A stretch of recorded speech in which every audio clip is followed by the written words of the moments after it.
question scolaire, c'est vraiment une question qu'on suit en particulier. Et qu'est-ce qu'on constate? C'est que la tendance, elle n'est plus à avoir des classes avec d'énormes niveaux, avec tous les niveaux, et des tout petits effectifs. Il faut une socialisation qui aille bien avec chaque niveau d'éducation. Il faut un cadre qui est vraiment adapté. Et il faut un travail aussi des enseignants en équipe. C'est pour ça que de manière générale, on favorise des structures assez larges, pas énormes, mais assez larges, où il y ait un flux d'élèves qui puissent permettre de constituer des équipes, des classes assez étoffées et encadrées par des équipes qui puissent travailler ensemble. Bon. Calédon, on l'a accompagné toute l'année. Ça avait, je crois, suscité pas mal d'inquiétudes, etc. On les a accompagnés du début à la fin. On s'est posé la question de l'organisation des transports, du projet pédagogique, des conditions des travaux qui seront réalisés, des conditions de travail au sein des classes, du devenir même des écoles qui étaient libérées. On s'est occupé de tous les aspects. Donc on ne s'est pas fermé pour fermer. C'est vraiment, à partir du moment où on décide d'un regroupement qui se justifie, comment tout le monde s'y retrouve. Les professeurs, les parents, les enseignants, les mairies, il faut que tout le monde s'y retrouve. Pour le cas de QC Sainte-Magnance, Magny, le point central avait surtout posé sur la pertinence ou pas d'un nouveau projet d'école qui serait à Magny. Si les gens ont trouvé cette idée pertinente, le vrai sujet, c'était un sujet financier. C'était quasiment impossible pour des communes de cette taille, et il faut aussi poser le sujet en ces termes. Est-ce qu'on reste dans l'organisation actuelle, mais ça n'est pas satisfaisante et ça peut entraîner soit des fuites d'élèves, même en dehors du département, soit des regroupements plus contraignants sur Avallon, donc ça peut aussi compliquer les trajets pour les parents, etc. Étant donné qu'on est sur une zone un peu cohérente, là, Magny, QC, Sainte-Magnance, est-ce qu'un groupe scolaire à Magny, c'est pas pertinent? On y réfléchit depuis 2-3 ans. La difficulté, c'est qu'on arrive à un coût qui est proposé assez important, très important, auquel honnêtement les communes ne peuvent pas faire face. Et très franchement, on ne pourra pas assumer non plus en aide d'État un projet de cette envergure. C'est vraiment un travail en cours de discussion.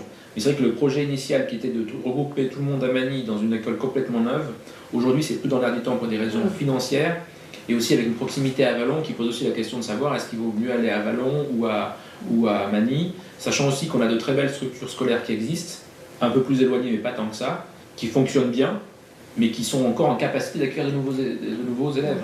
J'ai affaire quand même à des gens mais vraiment intéressants depuis le début que je croise, avec des profils et des personnalités vraiment fortes et intéressantes, et surtout avec des gens qui s'investissent beaucoup. Et ça pour nous c'est précieux. Il faut un relais, il faut qu'il y ait un dialogue, et c'est vrai que là-dessus on a un profil d'élu qui est vraiment intéressant. Et ça il faut le dire aussi, c'est pas pour passer de la pommade, mais c'est vrai, on ne peut pas travailler si on n'a pas des élus motivés et des élus compétents. Et c'est vrai qu'on a dans la Vallonnée quelque chose d'assez particulier, et aussi dans le Tonnerrois, c'est quelque chose qui est très intéressant, c'est qu'on a des gens très investis techniquement, qui poursuivent souvent une carrière antérieure de cadre, qui la poursuivent dans l'engagement politique local, donc qui apportent aussi une plus-value, des gens de l'industrie, des gens de l'agriculture, des gens des services, des gens de la banque, vous voyez ce profil, et ça c'est intéressant parce que c'est des gens qui arrivent avec des projets ficelés. Quand ils viennent, ils disent pas oui, aidez-moi. Ils arrivent avec un projet en disant voilà, c'est ça qu'on aimerait faire. Est-ce que c'est faisable? Est-ce que c'est pas faisable? À quelles conditions? Voilà comment on voit les choses. Financièrement, on a étudié la faisabilité. Alors, ils arrivent avec beaucoup d'éléments pertinents parce qu'ils ont déjà une bonne méthodologie, une bonne façon de travailler, et que souvent ils en ont fait beaucoup. On a quand même des élus qui sont en place depuis parfois plusieurs décennies. Et donc ils sont vraiment roués, c'est-à-dire qu'en termes de réglementation, ils sont parfaitement en ligne. En termes de connaissance aussi des services de l'État, ils sont très très bons. Donc ça, c'est un aspect qui est important. La garantie jeune, on a accompagné ça avec la mission locale, et on fait des points réguliers. Alors pourquoi? Parce que d'abord on veut pouvoir tester très concrètement l'efficacité des politiques publiques qui sont développées au niveau national. En disant voilà, on a des axes de politique publique, nous à notre niveau, au niveau d'une sous-préfecture, on doit être capable de dire si ces mesures sont pertinentes ou pas, il y a du rendu ou pas, et quel est le profil des bénéficiaires et la satisfaction des bénéficiaires.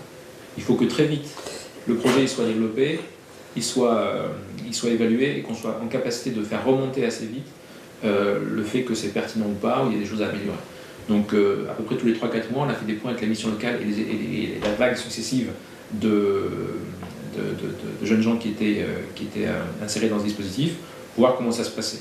Donc ça c'est aussi un aspect important de notre travail, suivre le déploiement des politiques publiques et être capable quasiment de les évaluer en direct, chaque fois que c'est faisable évidemment, avec nos outils. Sur l'année, ça va faire une centaine de personnes avec des vagues successives de 15 à 20 personnes, à la fois sur Avalanche et Tonnerre, ça fera en tout 100 personnes. C'était généralisé tout début 2017 et là on est en rythme de croisière. L'objectif central de cette garantie jeune, c'est favoriser l'emploi et le retour à l'emploi d'une tranche d'âge en s'appuyant non pas seulement sur leurs compétences techniques, mais aussi sur leur capacité à mobiliser leurs compétences pour trouver un emploi, un stage, une formation qui débouche sur quelque chose. Et très globalement, dans la majorité des cas, ça a été le cas. Ce n'est pas juste des gens avec un CV, c'est des personnes et des personnalités avec une histoire et des compétences qu'il faut développer, des compétences même de savoir-vivre, de savoir-être, de présentation de soi, de technique aussi, de technique orale, de technique écrite, pour que justement tout ça ne soit pas des freins pour eux. Et on sait bien aujourd'hui que l'handicap, c'est pas tant forcément la motivation, c'est toute une série d'aptitudes connexes, mais en même temps indispensables à l'insertion des jeunes.